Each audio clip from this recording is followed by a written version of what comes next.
Bapak Ibu. Shalom Bapak Ibu. Apa kabar? Bisa dilewati. Sudah pasti ya Bapak Ibu. Slogan GSK, iya, apa kabar bisa dilewati. Mudah-mudahan ini bukan hanya sekedar slogan, tapi memang bisa kita praktekkan dalam kehidupan kita. Setiap manusia pasti punya pergumulan, pasti punya permasalahan. Tetapi bagaimana cara kita meresponinya, tergantung bagaimana cara kita mengenal firman Tuhan. Amin Bapak Ibu.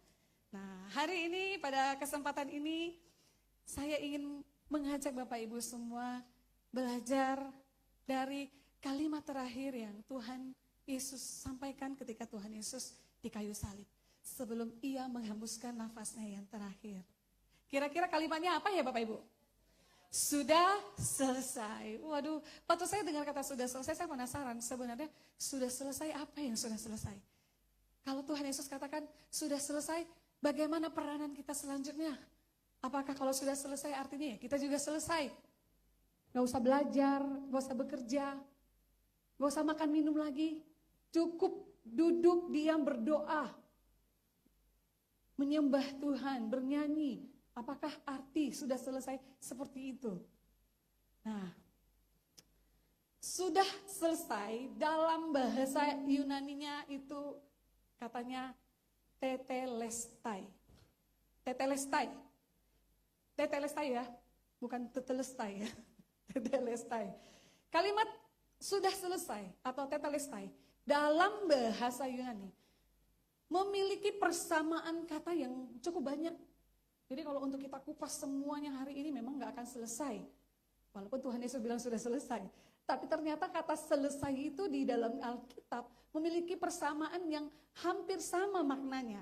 Artinya sudah berakhir, sudah sampai di sini, dan masih banyak. Dan kata-katanya itu banyak. Jadi ada beberapa kata yang saya ambil pada saat ini. Yang pertama, teteleka. Teteleka artinya aku. Aku telah menyelesaikan tugas. Ya. Jadi kata tetelestai sudah selesai, hampir sama maknanya dengan teteleka. Teteleka sama-sama menyatakan pekerjaan yang sudah selesai. Hanya saja teteleka fokus di siapa yang menyelesaikannya. Nah, jadi contohnya dalam Alkitab kita bisa lihat di 2 Timotius 4 ayat 7. Dalam 2 Timotius 4 ayat 7, di situ Rasul Paulus mengatakan, aku telah mengakhiri pertandingan yang baik. Sama-sama ada kata mengakhiri. Mengakhiri artinya sudah selesai. Sudah sampai di sini. Sudah selesai dia kerjakan pekerjaan itu. Tetapi kalimat ini fokusnya di aku. Artinya Paulus mengatakan pekerjaan yang Tuhan berikan kepadanya sudah dia selesaikan. Nah, teteleka. Kata yang lain yang maknanya sama dengan selesai. Ada etelesen. Etelesen yang artinya menyelesaikan tugas. Sama-sama menyelesaikan tugas. Tetapi perbedaannya dengan tetelestai, kalau etelesen tugasnya itu selesai di situ dan tidak ada efeknya sampai di kemudian harinya. Ya, hanya sampai di situ. Contoh kalimatnya di Matius 7 ayat 28. Nah, jadi saya mau mengajak Bapak Ibu kita sama-sama memikirkan arti kata sudah selesai yang Tuhan sampaikan ketika Tuhan sebelum dia menghembuskan nafasnya yang terakhir. Kenapa yang Tuhan pilih katanya tetelestai? Kenapa Tuhan gak pilih teteleka? Bahwasanya aku, kata Yesus, sudah selesai Tuhan. Sudah selesai Bapak. Tapi Tuhan gak memakai kata teteleka. Tuhan pakai kata tetelestai. Nah, yang kedua tadi etelesen. Matius 7 ayat 28. Dan setelah Yesus mengakhiri perkataan ini, takjublah orang banyak itu mendengar pengajarannya. Sama-sama ada kata selesai, akhir. Tapi kata mengakhiri di sini yang dipakai adalah etelesen. Artinya apa? Perkataan Tuhan sudah diperdengarkan kepada jemaat-jemaatnya pada saat itu. Tuhan sudah menyampaikan. Sama seperti saya mungkin saat ini bicara di depan Bapak Ibu, ya setelah selesai ini, saya etelesen. Saya sudah menyelesaikan firman Tuhan yang akan saya sharingkan hari ini. Ya, sama-sama mengakhiri.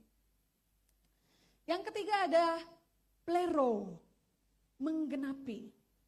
Menggenapi juga artinya ya udah terjadi. Sudah terjadi juga, sudah selesai juga. Ya, di Matius 1 ayat 22. Matius 1 ayat 22. Dikatakan di sana hal itu terjadi supaya genaplah yang difirmankan Tuhan oleh nabi. Jadi apa yang sudah dinubuatkan oleh nabi pada zaman dahulu kala, sekarang sudah tergenapi. Sudah terjadi. Kejadiannya di masa lampau. Itu plero. Nah, jadi biar nggak bingung ya Bapak Ibu ya. Jadi saya ngambil beberapa kata aja. Karena artinya memang ternyata banyak. Kalau kita mengambil kata sudah selesai. Tapi maknanya yang berbeda. Tadi ada teteleka, fokus di subjeknya, fokus di pelakunya. Yang kedua etelesen, menyelesaikan tugas. Tugasnya sudah selesai dikerjakan.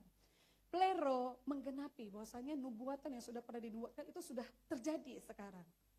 Nah, ada lagi apodidomi. Apodidomi itu artinya selesai membayar hutang, lunas. Nah, apodidomi ini pengertiannya hampir mirip dengan tetelestai. Karena sama-sama menceritakan tentang ada hutang yang harus dibayar. Ada hutang yang harus dilunaskan.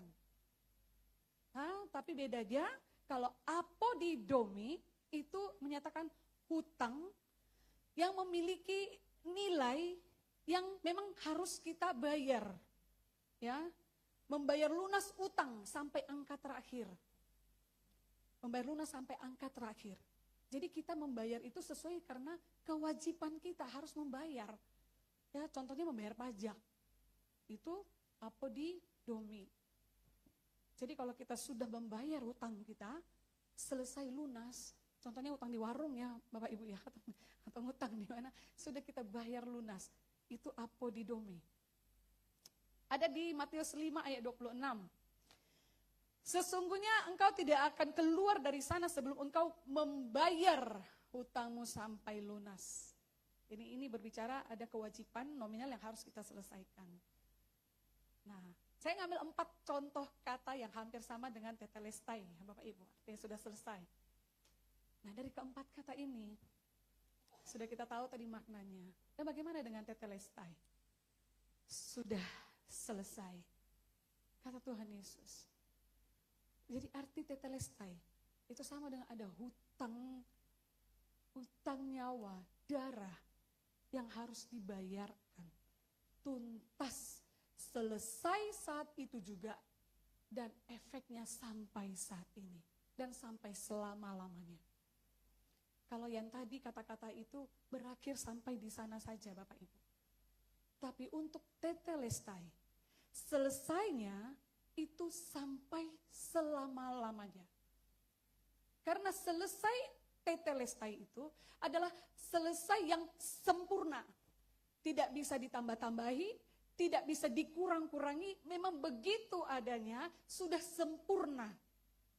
Finish, sudah sempurna selesainya. Nah itu efeknya terjadi sampai sekarang dan sampai selama-lamanya. Itu makna tetelestai. Ya. Jadi waktu Tuhan Yesus disalibkan, ada 7 kalimat terakhir yang Tuhan Yesus sampaikan. Ya, ada yang Eli, Eli lama sabachthani. Ya, inilah ibumu, inilah anakmu. Yang terakhir, sudah selesai. Alkitab menceritakan bahwa setelah Yesus mengatakan sudah selesai, terjadi fenomena alam. Ya, dikatakan lalu Yesus menundukkan kepalanya dan menyerahkan nyawanya. Nah, saat itu juga tabir bait suci terbelah 2 dari atas sampai ke bawah, terjadi gempa bumi dan bukit-bukit batu terbelah. Ketika Yesus mengatakan sudah selesai dan Yesus menghembuskan nafasnya yang terakhir, fenomena alam terjadi. Gempa bumi yang dahsyat terjadi. Sehingga ketika terjadi peristiwa itu, ada seorang kepala pasukan yang saat itu menyaksikan detik-detik Tuhan Yesus menghembuskan napasnya yang terakhir. Dia berkata, sesungguhnya orang ini adalah anak Allah. Di situ dia langsung menyaksikan. Dan dia katakan, inilah anak Allah. Yang artinya apa? Sekian banyak, mungkin banyak orang yang sudah mati di salib ya. Tetapi ketika Tuhan Yesus yang mati di salib, terjadi fenomena yang luar biasa seperti ini. Terjadi peristiwa yang dahsyat. Hanya dengan kalimat terakhir dari Tuhan kita, sudah selesai. Nah, Bapak, Ibu, dan anak-anak kami yang terkasih, bagaimana kita memaknai kata sudah selesai? Ya terus terang Bapak Ibu, di usia saya yang sampai sekarang ini, saya belum pernah bertanya di dalam diri saya, apa yang akan saya kerjakan sehingga ketika sampai waktunya nanti, saya bisa berkata, sudah selesai. Tetelestai. Nah, saya bersyukur Bapak Ibu, saya berada di tempat ini, di gereja kita, di gereja GSKI, di mana Pak Eras mengajar kita banyak tentang bagaimana kita mempersiapkan diri, bagaimana kita berkemas-kemas untuk menghadapi hari terakhir kita, yang kita nggak tahu kapan. Pengajaran-pengajaran yang mengarahkan kita kepada suara kebenaran Injil, membuka mata saya. Ini Injil yang sebenarnya, ini pengertian, ini pengajaran yang sebenarnya. Untuk itu saya tekuni dan sampai sekarang. Saya bahagia, itu merupakan anugerah terbesar dalam kehidupan saya Bapak Ibu. Saya bisa berdiri di sini bukan karena saya mau pamer atau apa, mengambil kesempatan, tidak. Karena saya tahu, saya menerima kado yang luar biasa dari Tuhan. Saya menerima anugerah yang gak bisa saya balas dengan apapun. Selain dengan memberi hidup saya, semoga orang-orang lain juga bisa merasakan anugerah yang sama yang saya terima dari Bapa. Jadi ketika saya merenungkan sudah selesai, saya menilik ke diri saya sendiri. Tetelestai apa yang bisa saya bawa ke hadapan Tuhan? Ketika Tuhan membawa saya kembali, apakah saya bisa seperti Tuhan Yesus mengatakan sudah selesai? Atau jangan-jangan saya seperti Paulus, teteleka, aku sudah selesai. Tetelestai memiliki makna yang sangat luar biasa Bapak Ibu. Artinya yang ditonjolkan adalah pekerjaan proyek yang Tuhan berikan kepada Tuhan Yesus. Dan Tuhan Yesus itu menyelesaikannya dengan sempurna. Melalui apa? Melalui perjalanan hidupnya. Dia lakukan semuanya dengan sempurna. Sempurna dalam arti memiliki pikiran dan perasaan yang sama dengan Elohim Yahweh. Sehingga apa yang Tuhan Yesus lakukan, itu juga lah yang ada di hati Elohim Yahweh. Itu juga lah yang ada di pikiran Elohim Yahweh. Karena itu Bapak Ibu, kenapa GSKI mengajak kita untuk menjadi sempurna seperti Bapa dan serupa dengan Yesus. Ini makna yang saya tangkap Bapak Ibu. Mengapa Yesus bisa mengakhirinya dengan sempurna. Sama seperti kita bekerja dalam satu perusahaan. Ya kayak saya mungkin Bapak Ibu, saya bekerja di rumah sakit ya. Salah satu rumah sakit terbesar yang ada di Kota Medan. Saya punya pimpinan, saya bekerja di bawah pimpinan. Saya harus bekerja menurut apa yang disampaikan oleh pimpinan saya. Dia punya visi dan misi. Sebagai seorang bawahan, saya harus bisa menangkap visi dan misi yang diberikan pimpinan saya, sehingga ketika saya bekerja, saya bisa melakukan seturut visi dan misi yang dia punya. Karena saya bekerja di perusahaan itu. Kalau saya punya perusahaan sendiri, pasti saya punya visi dan misi sendiri. Nah, bagaimana Bapak Ibu jika saya tidak melakukan itu? Jika saya mempunyai visi dan misi sendiri di dalam rumah sakit tersebut, kira-kira apakah pimpinan saya akan menyukai saya? Kira-kira pimpinan saya akan senang gak dengan kinerja saya? Walaupun saya bekerja dengan maksimal, tapi saya bekerja dengan visi dan misi yang berbeda. Sama-sama baik visi dan misinya. Tetapi belum tentu pimpinan menyukai hal itu. Karena dia punya visi dan misi yang sendiri, kenapa dia membangun perusahaan itu. Jadi kalau kita bekerja dalam satu perusahaan, marilah kita memberi diri kita untuk melakukan sesuai dengan visi dan misi perusahaan tersebut. Demikian juga Tuhan Yesus. Yesus tahu proyek yang yang Elohim Yahweh berikan kepadanya. Keselamatan. Bagaimana menyerahkan dirinya untuk menyelamatkan manusia. Membawa manusia lepas, bebas dari dosa-dosanya. Menghapuskan dosa-dosa manusia. Itu proyek yang Elohim Yahweh berikan kepada Tuhan Yesus. Dan Tuhan Yesus buktikan kepada kita melalui perjalanan hidupnya, melalui kesempurnaan hidupnya. Tuhan Yesus bisa menyelesaikan proyek ini sampai akhir, sampai garis finish. Sehingga Tuhan Yesus dengan yakin memproklamasikan bahwasanya pekerjaannya sudah selesai. Dia bisa bawa ke hadapan Tuhan. Bapa, sudah selesai. Menghembuskan nafas yang terakhir. Sangat disayangkan sekali Bapak Ibu. Kalau peristiwa besar seperti ini, kita lewatkan begitu saja. Kita tidak bisa memaknainya dengan benar. Karena itu ketika kita menjalani hidup kita seperti tidak punya tujuan. Padahal Tuhan sudah memberikan kita contoh. Tuhan Yesus sudah memberikan kita teladan. Bahwasanya tujuan hidup kita adalah menyelesaikan pekerjaan Bapa. Proyek yang Tuhan berikan kepada kita.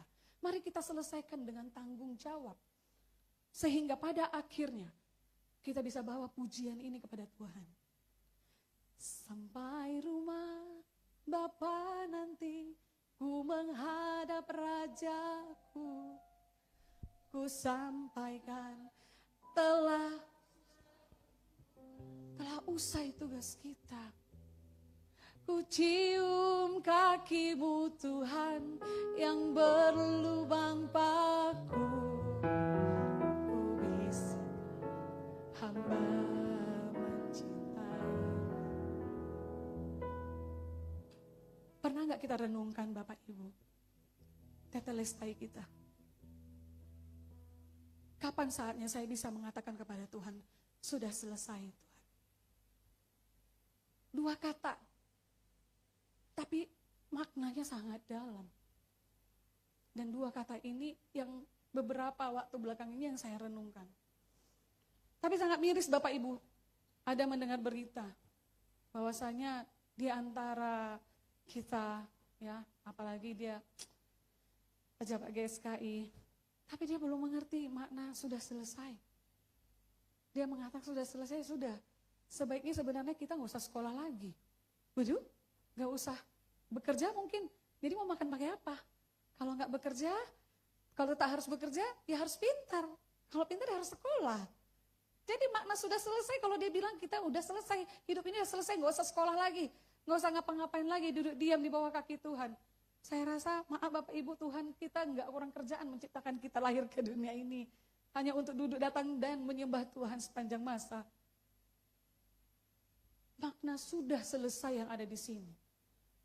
Tuhan bawa kita untuk mengingatkan kita, dosa-dosa kita sudah Tuhan tanggung di kayu salib. Kita sudah dibebaskan, kita sudah lunas dibayar oleh Tuhan Yesus, oleh kematian Tuhan Yesus di kayu salib. Sehingga berbeda maknanya dengan korban yang dibawa oleh bangsa Israel di hadapan Tuhan sebagai bukti penghapusan dosanya. Ada kebiasaan mereka untuk membawa domba, membawa merpati sebagai bukti penghapusan dosanya. Tetapi ternyata berbeda makna dengan apa yang Tuhan Yesus lakukan. Kita buka di Ibrani 10 ayat 1 sampai 14.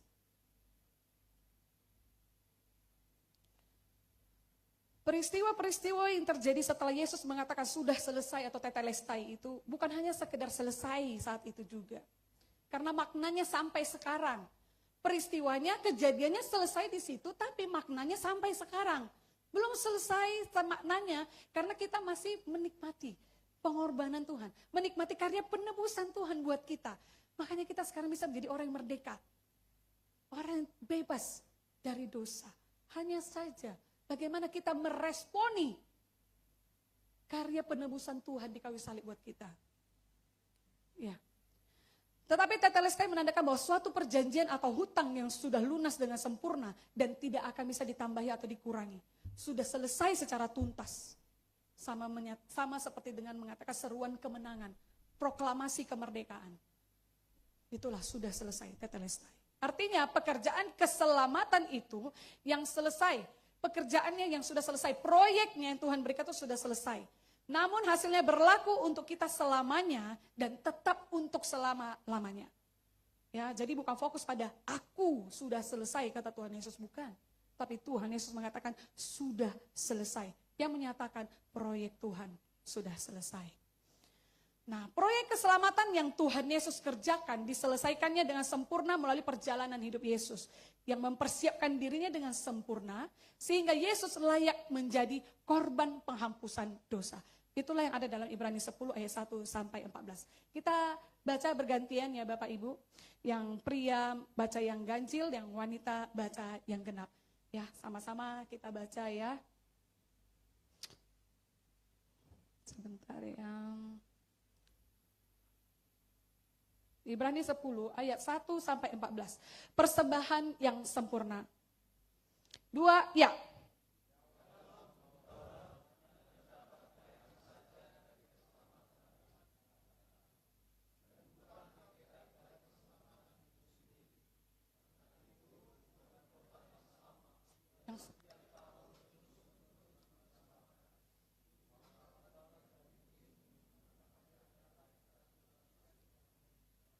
Ya, mungkin bapak-bapak tadi pagi belum sempat sarapan gitu ya Bapak Ibu.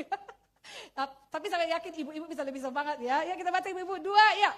Sebab jika hal itu mungkin, pasti orang tidak mempersembahkan korban lagi. Sebab mereka yang melakukan ibadah itu tidak sadar lagi akan dosa setelah disucikan sekali untuk selama-lamanya. 3.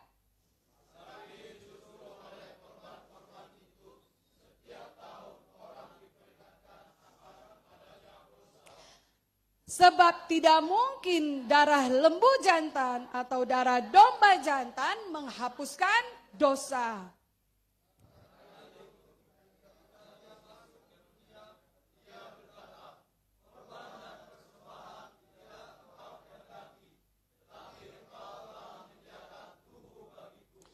Kepada korban bakaran dan korban penghapus dosa, engkau tidak berkenan.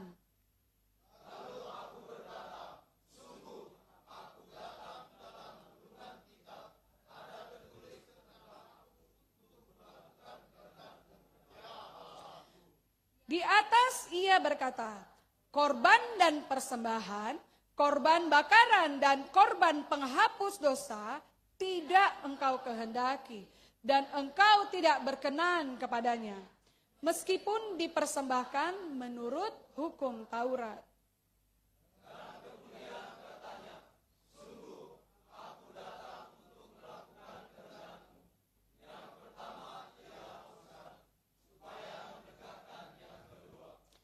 Dan karena kehendaknya inilah kita telah dikuduskan satu kali untuk selama-lamanya oleh persembahan tubuh Yesus Kristus.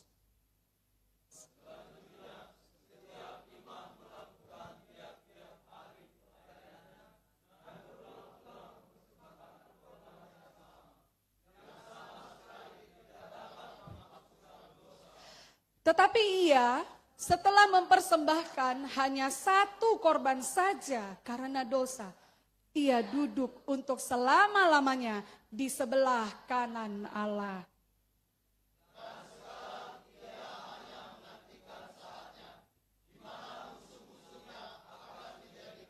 Sama-sama kita baca ayat 14. Sebab oleh satu korban saja Ia telah menyempurnakan untuk selama-lamanya mereka yang Ia kuduskan. Tepuk tangan buat Tuhan Yesus kita, Bapak Ibu. Luar biasa, Bapak Ibu. Saya baca ayat ini sering-sering sekali ya, apalagi kita Ibrani ya. Kalau perjanjian lama mungkin agak jarang kita baca berulang-ulang. Tapi perjanjian baru. Tapi saya mendapatkan ini, saya sangat takjub terpesona. Iya ya. Tuhan Yesus katakan di situ. Sebab oleh satu korban saja. Korban Yesus mati di kayu salib untuk kita. Tetapi dikatakan apa? Ia telah menyempurnakan untuk selama-lamanya mereka yang Ia kuduskan. Artinya karya penyaliban Yesus itu sampai sekarang bisa kita nikmati. Belum, maknanya nggak selesai. Pekerjaannya cukup sekali. Nggak perlu berulang-ulang. Nggak perlu seperti imam-imam membawa korban bakaran di hadapan Tuhan untuk menghapuskan dosa kita. Tapi cukup dengan kematian Tuhan Yesus di kayu salib telah membawa kita kepada penghapusan dosa kita. Penebusan dosa-dosa kita, Bapak Ibu. Tuhan Yesus luar biasa. Tuhan Yesus memberikan teladannya kepada kita. Dia yang seorang manusia. Dia bisa membuktikan bahwasanya dia bisa melakukan pekerjaan apa yang Tuhan mau lakukan. Karena Tuhan Yesus hidup seturut dengan pikiran dan perasaan Elohim Yahweh. Nah, bagaimana dengan kita, Bapak Ibu? Kematian Tuhan Yesus mengorbankan dirinya mati buat kita. Ini kita belum saksikan, maunya kita nonton bersama Passion of the Christ. Kalau saya nonton itu, berapa kali pun saya nonton tetap air mata berurai. Bagaimana waktu Yesus dicambuk, cambuknya itu bukan sekedar cambuk biasa.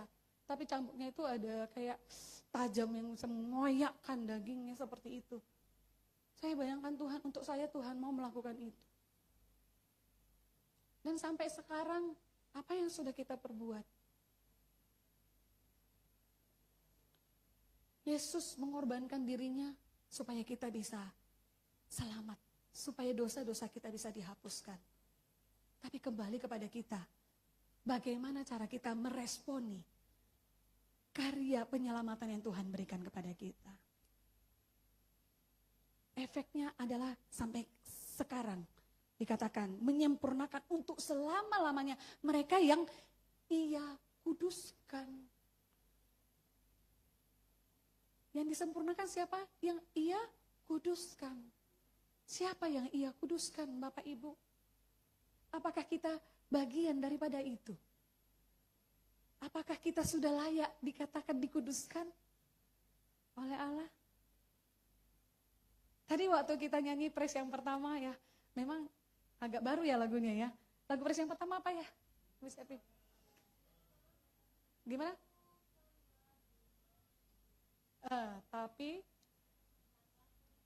hartaku di sana, di seberang langit biru. Kita nyanyi, hartaku di sana, di seberang langit biru. Benar gak harta kita di sana?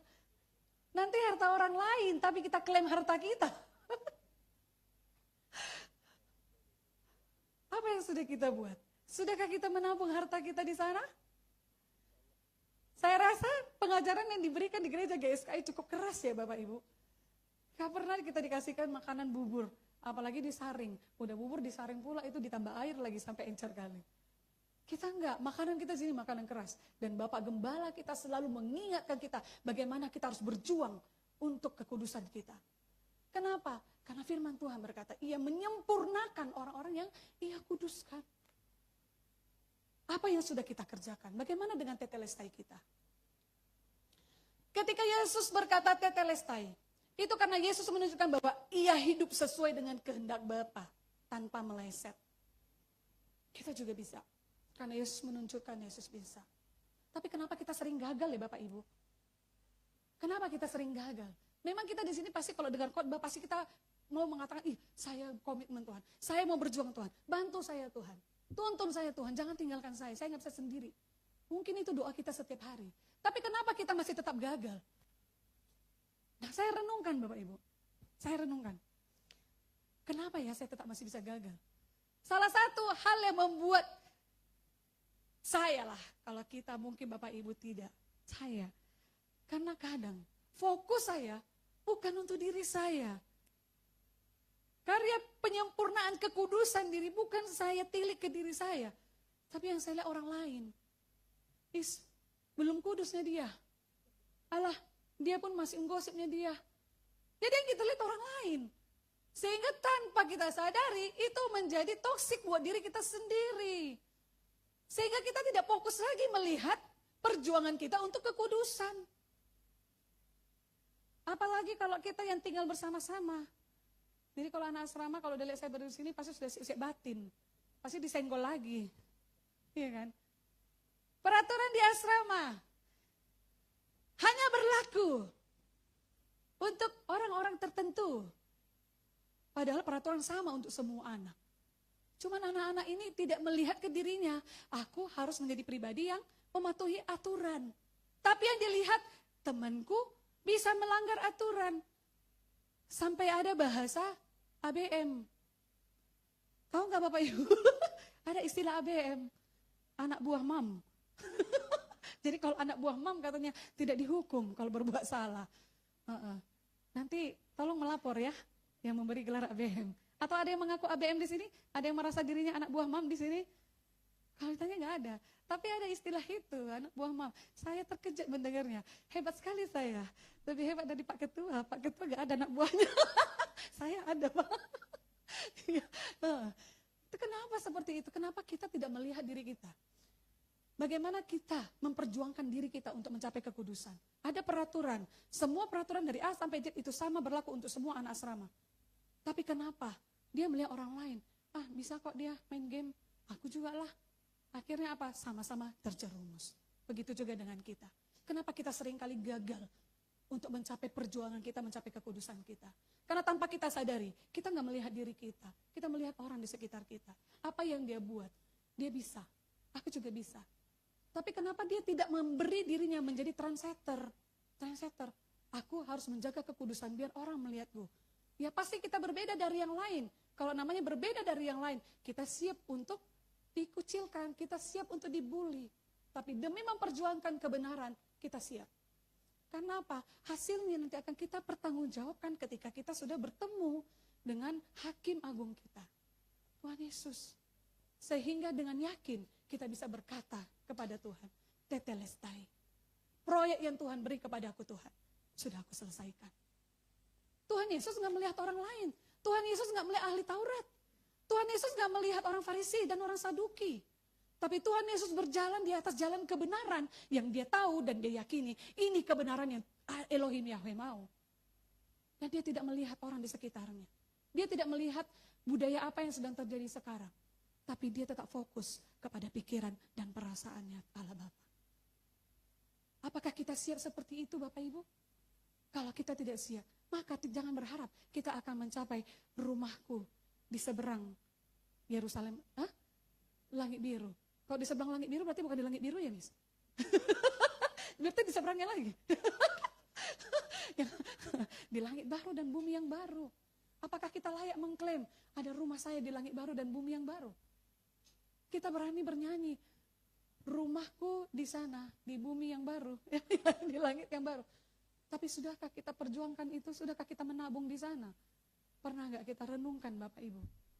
Jadi mulai hari ini Bapak Ibu, mari kita sama-sama merenungkan tetelestai kita.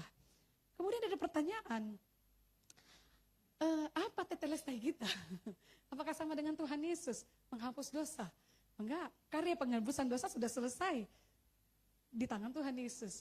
Jadi bagaimana tetelestai kita? Dalam banyak pengajaran gereja GSKI, Pak Eras sering mengajarkan kepada kita ya, salib membuka jalan. Tetapi manusia harus meresponi hidup dengan benar. Tuhan Yesus sudah buka jalan. Bagaimana kita meresponi salib yang sudah Tuhan pikul buat kita. Tetelestai Yesus tidak berarti bahwa kita selesai juga. Tetapi kita dipanggil untuk menyelesaikan bagian kita, yaitu yang pertama, serius dalam pertumbuhan rohani. Sudahkah kita memperhatikan pertumbuhan rohani kita? Sudahkah makanan yang diberikan di tempat ini sesuai untuk pertumbuhan rohani kita? Kalau anak bayi dikasih makanan keras, sakit Bapak Ibu. Kalau orang dewasa dikasih makanan lunak, sakit Bapak Ibu. Karena energinya kurang. Kita di posisi yang mana sekarang? Kita masih anak bayi kah? Atau kita sudah dewasa? Kalau kita sudah dewasa Bapak Ibu, artinya kita siap untuk melayani orang lain. Kalau kita sudah dewasa Bapak Ibu, artinya kita sudah berbuah. Dan buah kita sudah siap untuk dinikmati orang lain. Apalagi dinikmati Tuhan. Tapi kalau kita belum berbuah Bapak Ibu, kita masih anak-anak. Yang masih harus diperhatikan makannya. Yang masih harus disuapi makannya. Apakah kita masih anak-anak atau sudah dewasa? Saya pernah membawa sharing ya tentang kedewasaan rohani. Mungkin Bapak Ibu masih ingat. Jadi yang pertama sekali kita harus mengenal diri kita. Kita harus serius dalam pertumbuhan rohani kita. Yang kedua, jangan puas hanya mendengar firman saja. Setiap minggu kita dengar firman, ikut doa setiap hari dari YouTube. Khotbah Pak Eras diulang berulang-ulang. Memang terkesan rohani, terkesan membangun diri. Tapi kalau hanya sekedar mendengar dan tidak melakukan, tidak mengambil komitmen untuk berubah, maka kita tidak akan bisa terpanggil untuk menyelesaikan tugas Bapa. 24 jam dalam sehari dengar khotbah 20 jam. Kalau hanya sekedar mendengar maaf Bapak Ibu, kita nggak akan bisa berbuah. Kita nggak akan bisa bertumbuh.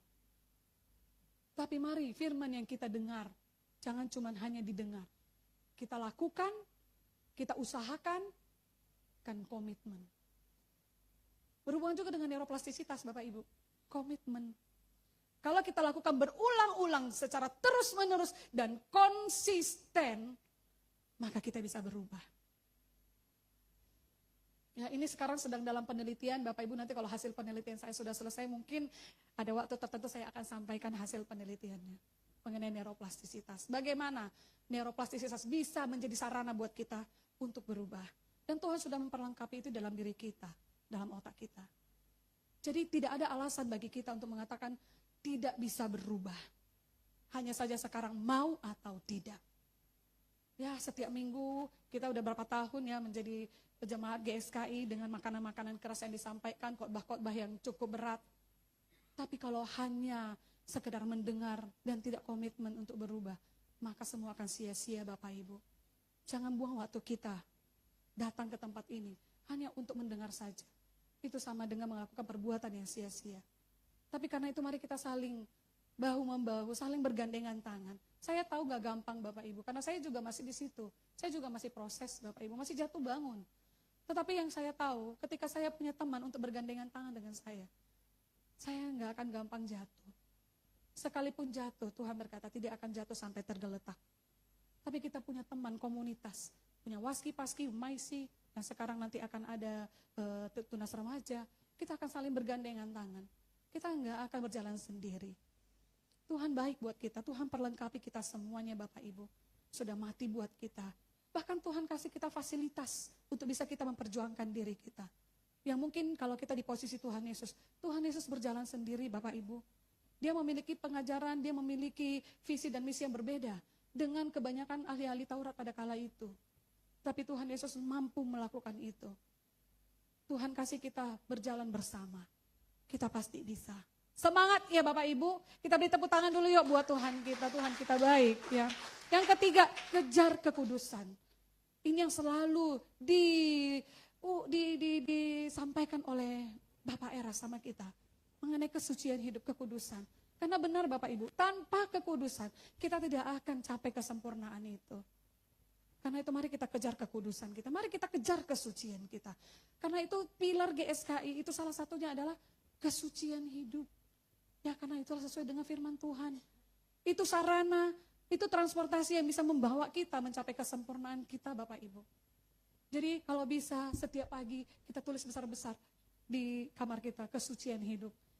Jangan yang ditempel itu rumah mewah, 3 lantai, ukuran 15 kali 30 meter persegi. Jangan yang itu aja Bapak Ibu. Kalau bisa lebih besar lagi tulisannya, jaga kekudusan. Itu lebih mantap. Ya. Yang keempat, hidup harus diselesaikan dengan benar di hadapan Tuhan. Bukan berhenti di tengah jalan. Ya, saya dengar khotbah, namanya kita mau membawa tentang tetelestai ya Bapak Ibu. Saya coba kupas, buka khotbah Pak Eras mengenai tetelestai. Ternyata ada. Bapak Ibu boleh search di YouTube. Ada khotbah tentang tetelestai. Bapak Ibu boleh dengarkan kembali. Dan di situ Pak Eras sampaikan, kalau kita bertobat, kita bilang kita mau bertobat, tapi kemudian kita jatuh lagi. Bertobat lagi, jatuh lagi, tobat lagi, jatuh lagi. Itu sama dengan menipu Tuhan. Kenapa? Karena pertobatan yang kita lakukan itu bukan pertobatan yang tulus.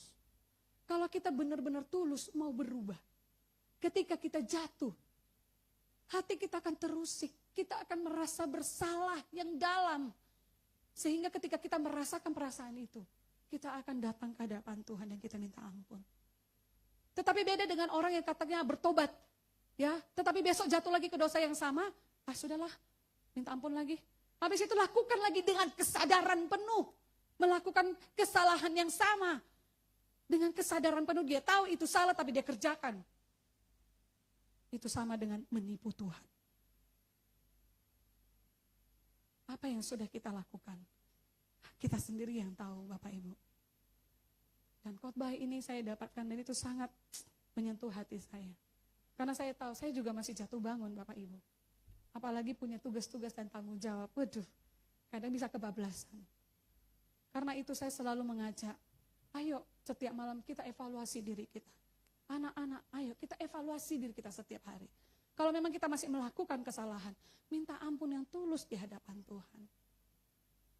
Tuhan selalu membuka tangannya buat kita, karena Tuhan itu sangat mengasihi kita. Tapi kalau pertobatan yang kita lakukan dengan sadar dan kita ulang-ulangi terus, itu sama dengan kita menipu Tuhan. Tujuan akhir bukan sekedar masuk surga, tapi kita harus sampai tetelestai. Kita harus sampai katakan, sudah selesai.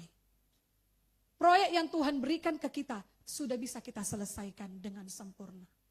Pertanyaannya, jadi apa proyek Tuhan untuk kita? Supaya kita bisa sampaikan kepada Tuhan, sudah selesai Tuhan. Yang pertama, bukan pertama, yang utama adalah proyek perubahan diri. Perubahan diri. Mari kita fokus kepada proyek yang Tuhan kasih kepada kita Bapak Ibu. Gak usah fokus perubahan diri orang lain. Fokus perubahan diri kita. Karena seiring dengan kita fokus dengan perubahan diri kita, maka orang lain juga akan berubah. Gak usah kita suruh-suruh orang berubah. Ya anak STT, gak usah suruh kalian berubah. Karena kalau hasil perintah orang lain, kalau hasil arahan orang lain, kita gak akan pernah berubah. Tapi kalau proyek perubahan diri, itu yang dihasilkan dari hati kita, itu akan membawa perubahan dalam diri kita. Karena itu bukan paksaan. Kalau karena disuruh, karena selama di asrama harus mendengarkan aturan. Ada lagi bahasa, kalau di asrama harus hidup kudus. Itu gak akan berubah, kalian gak akan hidup kudus nak. Karena ada di depannya, kalau di asrama. Jadi kalau gak di asrama, balik lagi ke kubangan. Jadi mari kita pikirkan proyek yang Tuhan sudah berikan kepada kita.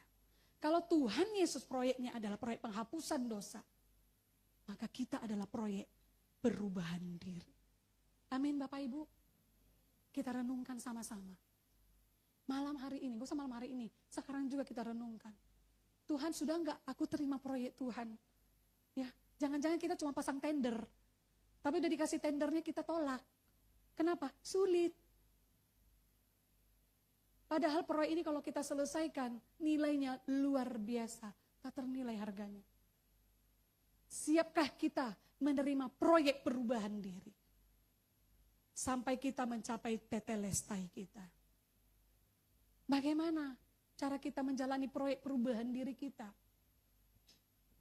Salah satu contohnya, belajar mengampuni. Sampai benar-benar lepas. Jadi tidak sekedar kata, aku mengampuni. Tapi kita harus mengampuni sampai benar-benar lepas. Mungkin kita sering dikecewakan, pasti ada yang mengecewakan kita. Membuat kita sampai kesel, sampai kepahitan. Berakar pula kepahitannya. Sudah berakar, bercabang-cabang lagi akarnya. Sulit kali rasanya mau ditembus. Tetapi kalau kita menerima proyek perubahan diri dari Tuhan, maka kita harus belajar mengampuni sampai benar-benar lepas. Selama kita belum belajar mengampuni sampai lepas, maka kita tidak akan berhasil menyelesaikan proyek kita, Bapak Ibu. Bukan menakut-nakuti Bapak Ibu, tapi ini kenyataan. Mari kita pikirkan, renungkan. Kadang saya sedang berdoa, apalagi kalau mau perjamuan kudus. Kadang Tuhan ingatkan orang-orang yang ada di pikiran saya yang mungkin belum saya ampuni dengan tulus. Mungkin saya masih maafkan saja. Ya. Kadang Tuhan ingatkan saya itu. Jadi kalau Tuhan ingatkan artinya Tuhan mau kita melakukan sesuatu untuk Dia. Mari kita belajar mengampuni sampai benar-benar lepas. Apalagi proyek perubahan diri kita. Yang kedua, mengatasi kebiasaan buruk kita. Mengatasi kebiasaan buruk seperti apa? Hobinya marah, tensinya tinggi. Ya, hati-hati yang makan obat tensi ya. Yang egois, mementingkan diri sendiri. Dia nggak pikirkan orang lain, tapi dia pikirkan yang penting nyaman buat dia. Nah, itu salah satu proyek perubahan diri yang harus kita kerjakan. Tadi misalnya mengampuni, belajar mengatasi kebiasaan buruk kita. Bagaimana lagi? Proyek pertumbuhan diri, bertumbuh dalam karakter. Kita harus bertumbuh Bapak Ibu. Jadi nggak sekedar tertanam. Jangan bangga kalau kita sudah menjadi jemaat GSKI. Jangan bangga kalau kita tertanam di gereja GSKI. Tapi banggalah Bapak Ibu kalau kita bisa bertumbuh dan berbuah. Kenapa? Karena kalau kita sudah berbuah, kalau pohon berbuah, buahnya yang nikmati siapa? Orang lain, bukan pohonnya sendiri. Kalau pohon yang egois, dia berbuah, dia nggak bagi buahnya sama orang lain, maka buahnya busuk. Nah, kita mau pohon yang bagaimana Bapak Ibu? Kita mau bertumbuh dan berbuah, tapi apakah buah kita boleh nggak dinikmati orang lain? Kalau kita mau memberikan buah kita dinikmati oleh orang lain, artinya kita siap berkorban. Siap nggak kita? Nah, bagaimana pengorbanan? Bagaimana korban yang harus kita berikan? Kembali lagi kepada kita. Apa yang Tuhan gerakkan? Mari tanya Tuhan, Tuhan, korban apa yang bisa aku kerjakan sekarang? Buahku mau dikasih ke siapa sekarang, Tuhan? Mau kasih ke tetangga kah? Atau mau kasih ke panti asuhan kah? Yang penting buahku bisa dinikmati orang lain supaya buahku tidak busuk di dahanku sendiri.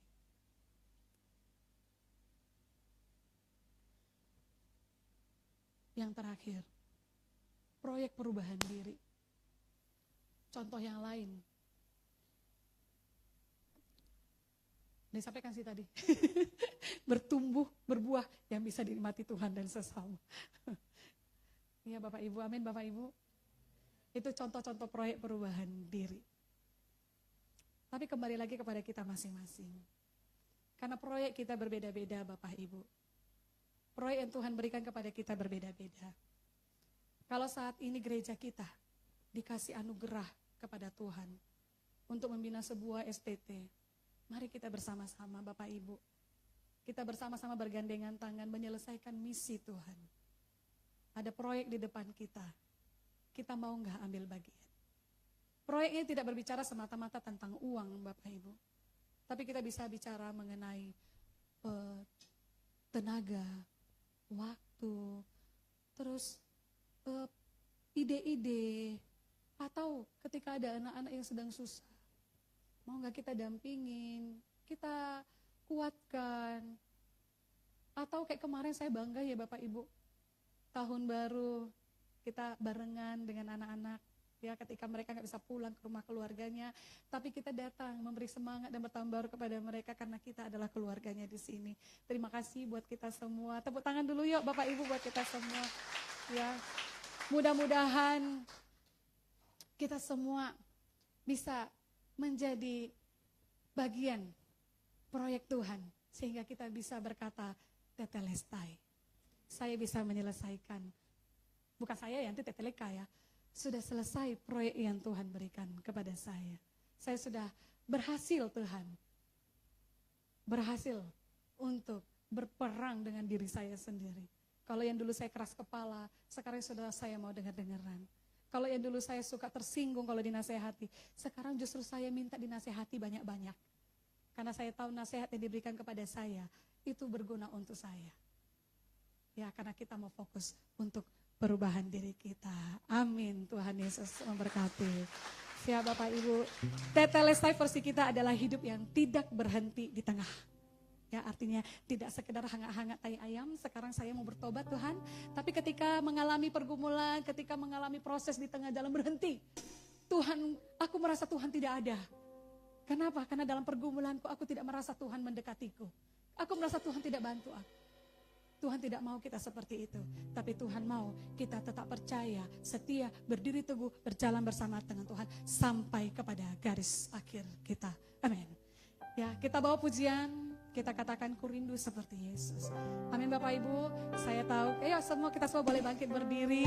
Ya, kita nyanyikan lagu ini, ku rindu seperti Yesus. Kita katakan dengan